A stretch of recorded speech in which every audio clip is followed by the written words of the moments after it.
OPS தினகரனுடன் சமரசம் பேசுவதற்கு தயாராக இருக்கிறேன் என்று தமிழக பிஜேபி தலைவர் நயினார் நாகேந்திரன் கூறியுள்ளார்.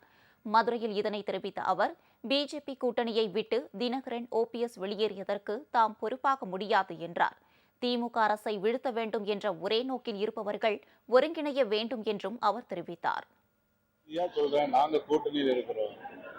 இப்பவும் சொல்றேன், டிடி சாரை போய் பார்க்கணுமா பேசணுமா நான் ரெடி, தயார். அண்ணன் ஓபிஎஸ் போய் பார்க்கணுமா நான் தயார்.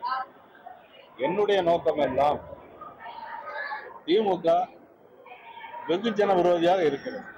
ஒரு குடும்ப ஆட்சி நடக்கிறது. நான் சொன்ன இவ்வளவு பிரச்சனை மீடியாவில் இவ்வளவு சார், ஆனா எல்லா மீடியாவும் எங்களை நோக்கியே வந்துட்டு இருக்குது. எங்களை தான் மடக்கி கேள்வி கேட்டுட்டே இருக்கிறீங்க.